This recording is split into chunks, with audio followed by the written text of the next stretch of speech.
और वहीं जाति जनगणना के मुद्दे पर गुलाम अली खटाना ने कहा है कि जो फैसला केंद्र सरकार ने लिया है वो बहुत अच्छा फैसला है। हमारी भारतीय जनता पार्टी की सरकार सबका साथ, सबका विकास और सबको साथ लेकर चलने वाली पार्टी है। जातीय जनगणना को आप कैसे देख रहे हैं? क्योंकि जब बैठक हुई तो लोगों की नजरें थी कि पाकिस्तान को लेके कुछ चीजें होंगी, लेकिन जातीय जनगणना पर केंद्र सरकार ने जो फैसला लिया है, आप इस फैसले को कैसे देखते हैं? कांग्रेस शुरू से ही अंबेडकर साहब ने जो हमें कॉन्स्टिट्यूशन दिया, दलितों के लिए, मार्जिनलाइज के लिए, गरीब के लिए, पिछड़ा के लिए जो हमें कॉन्स्टिट्यूशन ने हक दिए थे, कांग्रेस ने बड़े तरीके से उसको दबाए रखा। पेपर में तो था लेकिन प्रैक्टिकली नहीं दिया। और देश के वजीर आजम सबका साथ, सबका विकास, सबके साथ इक्वलिटी करते हुए, बराबरी करते हुए उन्होंने प्रैक्टिकल काम करते हैं और जमीन पे देते हैं। जी, लेकिन विपक्ष कहीं ना कहीं जातीय जनगणना को बिहार के चुनाव से भी जोड़ रहा है, क्योंकि बिहार में चुनाव है और बिहार के मुख्यमंत्री नीतीश कुमार पहले से ही जातीय जनगणना का मुद्दा उठाते चले आए थे। तो क्या नीतीश बाबू की बात केंद्र सरकार ने मान ली है, क्योंकि बिहार में चुनाव नजदीक आ चुका है? ऑपरेशन को देश की जनता अब सुनने के मूड में नहीं है, तो इसलिए उनकी बात का इतना मान नहीं जाता। लेकिन बिहार का चुनाव तो आप मानते हैं ना कि बिहार में चुनाव है और बिहार की ये मांग थी नीतीश कुमार की, तो कहीं ना कहीं अब चुनाव, वोट बैंक, राजनीति सबको इससे जोड़ते हैं कि नहीं? भारतीय जनता पार्टी पहले देश, हम अगर हमने कुछ ऐसी बातें करनी होती तो हम कश्मीर में भी करते हैं, हमारी जगह करते हैं। हम देश हित में रख के करते हैं कोई फैसला। हम गरीब को, आखिरी आदमी को रख के करते हैं। हम गरीब के लिए काम करते हैं, प्रैक्टिकल काम करते हैं, हम बातें नहीं करते। विपक्ष जातीय जनगणना की मांग लगातार कर रहा था, तो क्या विपक्ष की मांगों को पूरा कर दिया केंद्र सरकार ने? वो कभी भी उन्होंने बोलते हैं, किताब में, कॉन्स्टिट्यूशन में है, लेकिन देते नहीं है। कांग्रेस कभी भी उनको देगी नहीं। लेकिन भारतीय जनता पार्टी प्रैक्टिकल काम करती है। हम सबका साथ, सबका विकास और सबकी वो विश्वास की बात करते हैं, तो हम प्रैक्टिकल काम करते हैं। आखिरी आदमी हम नहीं देखते कि आखिरी आदमी जो है वो कौन है, उसका जात क्या है, मजहब क्या है। अच्छा है, इक्वलिटी आएगी, समाज मालूम होगा उनका। जहां धर्म को लेकर के लोगों को गोली मारी जा रही है, वहां अब बात जात पर आ रही है। बहुत बड़ा देश है, बहुत सारे सिरफिरे होते हैं, ठीक भी किए जा रहे हैं। चलिए, बहुत बहुत शुक्रिया। हमने बात की जम्मू कश्मीर से बीजेपी सांसद गुलाम अली खटाना से। वीडियो जर्नलिस्ट दीपक के साथ मैं कंचन अरोड़ा, दिल्ली, हिंद खबर। तो जातीय जनगणना पर प्रतिक्रिया आप सुन रहे हैं, आपको डिटेल में बताते खबर क्या। देखिए, नरेंद्र मोदी सरकार का ऐतिहासिक फैसला है ये जातीय जनगणना को लेकर, जिसके बारे में डिटेल्स आपके साथ लगातार साझा कर रहे हैं। 95 साल बाद ये फैसला जो है वो लिया जा रहा है। आखिरी जातीय जनगणना जो 1931 में हुई थी और एक बार अभी से लेकर फैसला जो है वो लिया गया है। आजाद भारत में पहली बार जातीय जनगणना हो रही है, जो कि मोदी सरकार द्वारा जो है वो कराई जा रही है 95 साल बाद, जैसे कि लगातार हम आपको बता रहे हैं। इससे पहले 1931 में हुई थी। राहुल गांधी जो कि नेता विपक्ष हैं, वो लगातार ये कह रहे हैं कि वो अलग अलग मंचों से इससे लेकर सवाल जो है उठाते रहे हैं। सरकार का ऐतिहासिक फैसला है, जातीय जनगणना पर कैबिनेट का फैसला है। मोदी सरकार जातियों की गणना कराएगी, मूल जनगणना के साथ जातीय जनगणना होगी। सीसीपीए ने जातिगत जनगणना को मंजूरी दी है। पूरे देश में होगी जातिगत जनगणना। देखिए, जनगणना में जाति का हम जिक्र कर रहे हैं, 1881 से 1931 के बीच का जिक्र कर रहे हैं। सभी जनगणना में जातियों की गिनती की गई। 1941 में जाति की गिनती हुई, लेकिन डेटा जो है वो रिलीज नहीं हुआ, प्रकाशित नहीं हुआ। 1951 में केंद्र सरकार ने SC/ST को छोड़ जाति की गिनती जो है वो रोक दी। 2011 का मैं जिक्र करूं तो 2011 में केंद्र ने जाति जनगणना को मंजूरी दी, लेकिन डेटा जारी नहीं हुआ। जनगणना में 46 लाख जाति, उपजाति, गोत्र, वंश का पता जो है वो चला। और अब इसे लेकर कहा जा रहा है कि देखिए, जाति जनगणना होगी और 2027 की शुरुआत तक इसके रिजल्ट्स जो आ जाएंगे। इस बीच देखिए, जातीय जनगणना पर केंद्रीय मंत्री गिरिराज सिंह ने क्या कुछ कहा है, वो टिप्पणी भी हम आपको सुनाएंगे। नरेंद्र मोदी जी का सबका साथ, सबका विकास, सामाजिक समरसता का जो उनका सिद्धांत है, और उन्होंने जमीन पर उतारने का काम किया। अपने 10 साल के कार्यकाल में उन्होंने बड़ी बड़ी चीजें की सामाजिक समरसता के लिए।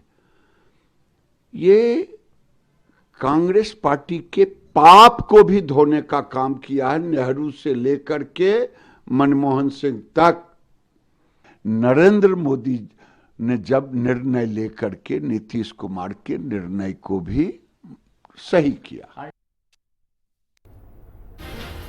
देखिए, जातिगत जनगणना का समाज भारतीय राजनीति पर असर और इसके मायने के सवाल पर हिंदी खबर ने बीजेपी सांसद जगदम्बिका पाल से खास बातचीत की है। उन्होंने क्या कुछ कहा वो भी आपको सुनाएंगे। अभी तक विपक्ष जाति जनगणना की मांग करता था, लेकिन समाजवादी पार्टी 4 बार सरकार में थी, मायावती 4 बार में थी, कांग्रेस पार्टी ने तो पिछले 70 साल रूल किया, लेकिन इन्होंने केवल इसको एक राजनीतिक लोगों को बस मुहावरा और नारा दिया। और आज पहली बार एक ऐतिहासिक अभूतपूर्व फैसला नरेंद्र मोदी जी ने लिया है। अब इससे वो लोगों को समाज में सबको बराबरी का, जो सबका साथ सबका विकास उनका है, उसको वो अमल दरामद होंगे। और ऐसे लोग जो अभी तक जाति जनगणना के कारण वंचित थे, जिसकी जितनी हिस्सेदारी उसकी उतनी भागीदारी, अब ये पूरा होने जा रहा है। और वहीं हिंदी खबर पर जातीय जनगणना के मुद्दे पर बीजेपी सांसद भोला सिंह ने कहा कि यह फैसला सराहनीय है। हर धरातल से जो हैं जुड़े लोग हैं, जो जनता के बारे में सोच रहे हैं, जिस तरह के फैसले की बात कर रहे हैं। बात करेंगे उत्तर प्रदेश के बुलंदशहर से। बीजेपी सांसद भोला सिंह हमारे साथ मौजूद हैं। सर, किस तरीके से आप देख रहे हैं जो जातीय जनगणना की बात केंद्र सरकार की तरफ से कही गई है? बहुत ही ऐतिहासिक निर्णय हमारी सरकार का है। जाति जनगणना होने से देश के हर जाति के हर वर्ग को पता लगेगा कि उसकी संख्या कितनी है, कितनी आबादी है, और आबादी के आधार पर उसको समानता का अधिकार मिलेगा। जो अम्बेडकर जी का संविधान है कि सबको समानता का अधिकार मिलना चाहिए, सबको बराबर की हिस्सेदारी का अधिकार मिलना चाहिए, वो इस जाति गणना होने के बाद मिलेगा। तो बहुत ऐतिहासिक निर्णय माननीय प्रधानमंत्री जी का हमारे है। मैं उनको शुभकामनाएं देता हूं, उनका आभार भी व्यक्त करता हूं। विपक्ष का मुद्दा ही केंद्र सरकार ने मुकर दिया। क्या विपक्ष ने ये बातों पर जोर दिया? क्योंकि सदन में भी इस पे चर्चा नहीं हुई। चर्चा पहलगाम को लेकर के हो रही थी और विपक्ष लगातार इस मुद्दे को हर चुनाव में भी लेकर के आती थी और संसद के पटल पर विधानसभा में भी ले जाती थी। विपक्ष का मुद्दा तो खत्म ना। देखिए, विपक्ष के पास कोई मुद्दा नहीं है। विपक्ष कभी किसी वर्ग का, किसी जाति का, किसी धर्म का कोई चिंता करने वाला विपक्ष नहीं है। यही विपक्ष लंबे समय देश में शासन इन्होंने किया है। कांग्रेस यूपीए की सरकार लंबे समय रही है। तो अगर ये वास्तव में चाहते जातिगत जनगणना, तो इनकी सरकार में किसने इनको रोका था? क्यों इन्होंने नहीं किया? इसका जवाब आप इनसे मैं जानना चाहता हूं आपके माध्यम से कि इन लोगों ने क्यों नहीं निर्णय लिया, इनकी सरकारों ने क्यों निर्णय नहीं लिया। माननीय प्रधानमंत्री जी की ये कार्यकुशलता है, ये उनके कार्य करने का जज्बा है कि जो देश के हित में कार्य होना चाहिए वो माननीय प्रधानमंत्री जी इन 11 सालों में ऐतिहासिक निर्णयों के साथ में किए हैं, जिसमें नारी शक्ति बंधन अधिनियम भी है, जिसमें सीए भी है, जिसमें ट्रिपल तलाक भी है, जिसमें जम्मू कश्मीर से धारा 370-35 से हटाना भी है, जिसमें ओबीसी आयोग को आधिकारिक रूप से दर्जा देना भी है। बहुत सारे ऐतिहासिक निर्णय। भोला जी, आप जिस सूबे से आते हैं वो सूबे में सबसे कंपटीशन में सपा है और सपा सांसद अवधेश प्रसाद का ही कहना है कि हम इस मुद्दे को सबसे पहले उठा रही थी, सपा पार्टी उठाती चली आ रही थी। अभी घोषणा की है, धरातल पर नहीं आएगा, क्योंकि बीजेपी की कई घोषणाएं थी, 2 करोड़ नौकरियां लोगों को देना, तमाम चीजों को लेके घोषणाएं अलग चीजें, लेकिन लागू होना में समय लगेगा और होगी भी या नहीं इस पे भी भरोसा नहीं। देखिए, अखिलेश जी दूसरी मानसिकता से पीड़ित हैं, चाहे अखिलेश जी हो चाहे अवधेश जी हो। इनसे मैं ये जानना चाहता हूं कि लगातार लंबे समय यूपीए के शासन में नेताजी मुलायम सिंह जी समर्थन देते रहे, मंत्री भी रहे। तो अगर इनकी इतनी इच्छा शक्ति थी, इतने ये ओबीसी के हितैषी अपने आप को मानते हैं, तो इनकी सरकारों में क्यों नहीं किया? क्यों उन्होंने कांग्रेसी में यूपी में रहते हुए उसको नहीं कराया? सिर्फ भाजपा ही है जो कहती है वो करती है, जो मोदी जी हैं जो कहते हैं वो करते हैं। ये लोग करते कुछ नहीं है, सिर्फ बातें बनाते हैं। अगर कोई व्यक्ति काम करता है तो उस पर आरोप लगाते हैं और उसमें ये कमियां ढूंढते हैं। बिहार चुनाव को लेके तो नहीं, क्योंकि चुनाव बेहद करीब आ चुका है और बिहार के मुख्यमंत्री नीतीश बाबू लगातार जातीय जनगणना को ही लेकर के बातें कर रहे थे। बिहार के लिहाज से तो नहीं है ये। देखिए, भारतीय जनता पार्टी कोई भी काम चुनाव की दृष्टि से नहीं करती है। भारतीय जनता पार्टी जो भी निर्णय लेती है, जो भी फैसले करती है, वो देश के विकास के हित के लिए, देश के नागरिकों के हित के लिए। चुनाव में क्या बोल के क्या फायदा लेना है, विपक्षी दलों का काम है, भारतीय जनता पार्टी का काम नहीं है। भारतीय जनता पार्टी सिर्फ देश के विकास के लिए, भारत को विकसित बनाने के लिए, देश के हर व्यक्ति को उसको अधिकार देने के लिए काम करती है। चलिए, बहुत बहुत शुक्रिया। हमने बात की उत्तर प्रदेश के बुलंदशहर से बीजेपी सांसद भोला सिंह से। वीडियो जर्नलिस्ट दीपक के साथ मैं कंचन अरोड़ा, दिल्ली, हिंदी खबर। और वहीं हिंदी खबर पर बोले हैं जेडीयू नेता केसी त्यागी कि जातीय जनगणना पर हम सरकार के फैसले का स्वागत करते हैं। बिहार में पहले से इसकी मांग हो रही थी और क्या कुछ कहा है, सुन लेते हैं। भारत सरकार के जातीय जनगणना करवाने के फैसले के बाद पूरा विपक्ष यानी कि विपक्ष की अलग अलग पार्टियां इसका क्रेडिट खुद ले रही हैं और इस पर ज्यादा बातचीत करने के लिए मेरे साथ मौजूद हैं राज्यसभा के पूर्व सांसद और जेडीयू के वरिष्ठ नेता केसी त्यागी। सर, जातीय जनगणना की मांग बिहार में लगातार हो रही थी, हालांकि सर्वे भी बिहार में करवा लिया गया था, लेकिन अब भारत सरकार ने कह दिया है कि जब भी जनगणना होगी उसके साथ साथ जातीय जनगणना भी करवाई जाएगी। 1994 का एक वीडियो प्रचारित और प्रसारित है जिसमें सबसे पहले बिहार के आज के मुख्यमंत्री नीतीश कुमार, जो उस समय सांसद थे, उन्होंने प्रश्न उठाया था। बिहार में आरक्षण की जो राजनीति है, सामाजिक न्याय की जो राजनीति है, उसका श्रेय कर्पूरी ठाकुर जी को जाता, जो हमारे नेता थे और अब वो भारत रत्न हैं। नीतीश कुमार जी ने मुख्यमंत्री बनने के बाद निरंतर सभी दलों को साथ लेकर जातिगत जनगणना कराने की मांग थी। जब सब जगह से ये संभव नहीं हो पाया तो उन्होंने अपने राज्य बिहार में जातिगत सर्वे कराया। 1990 का जो मंडल कमीशन की रिपोर्ट आई थी उसके मुताबिक 52% आबादी पिछड़े वर्ग की थी। जब नीतीश कुमार जी ने बिहार में जातिगत सर्वे कराया तो उनकी संख्या 63% के पास निकली। 1931 में जब सर्वे हुआ था तो समाज जातीय जकड़नों में इतना तेज बंधा था कि गरीब लोग, गरीब जातियां अपनी जात छिपाते थे या फिर ऊंची जाति में दर्ज करते थे। तो अब जब आजादी के 75 साल हो गए हैं तो सब लोगों को जानने का अधिकार है कि उनके जो सोशो इकोनॉमिक डेवलपमेंट है उनकी क्या प्रगति है, प्रोपोर्शनेटली उनके वर्गों को कितनी राहत मिली है।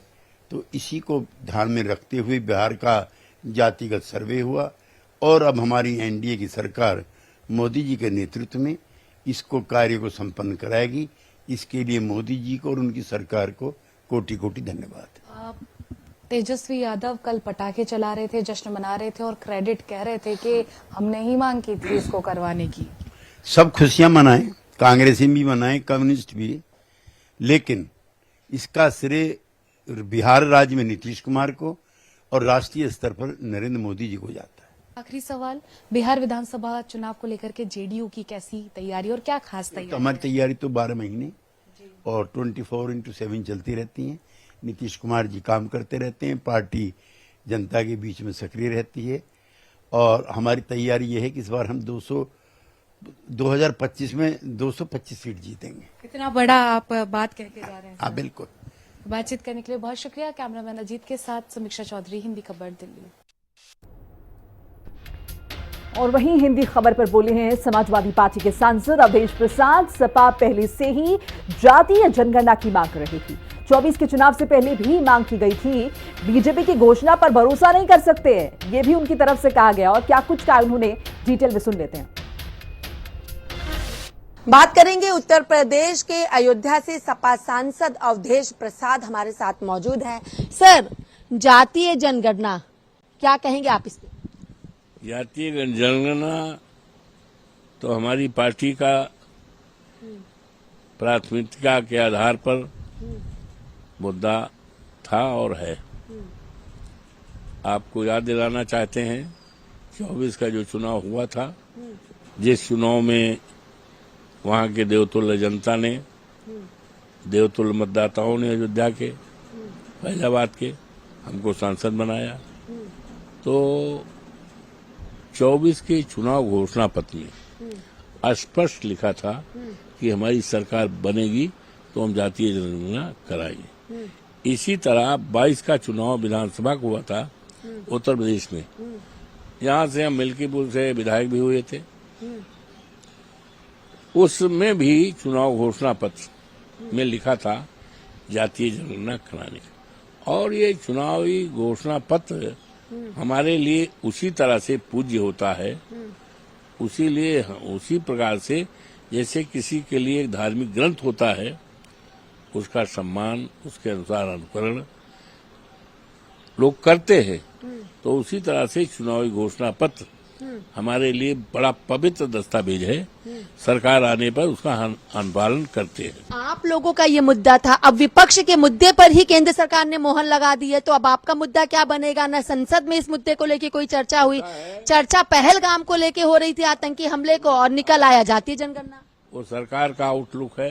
पहलगाम तो एक दर्दनाक घटना है जिसके लिए सारा देश सरकार के साथ खड़ा है।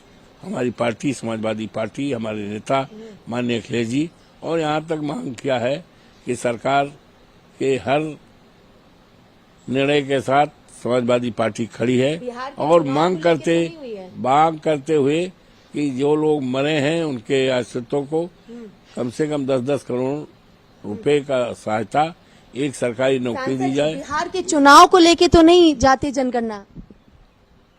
अब हो सकता है, हो सकता है। ये तो भारतीय जनता पार्टी का जो है सब सामने आ जाएगा। बहुत बहुत शुक्रिया। ये थे हमारे साथ उत्तर प्रदेश के अयोध्या से सपा सांसद अवधेश प्रसाद। इनका साफ तौर पर कहना है ये घोषणा है, जब तक ये धरातल पर ना हो जाए तब तक बीजेपी की घोषणा का कोई भरोसा नहीं है। वीडियो जर्नलिस्ट दीपक के साथ मैं कंचन अरोड़ा, दिल्ली, हिंदी खबर।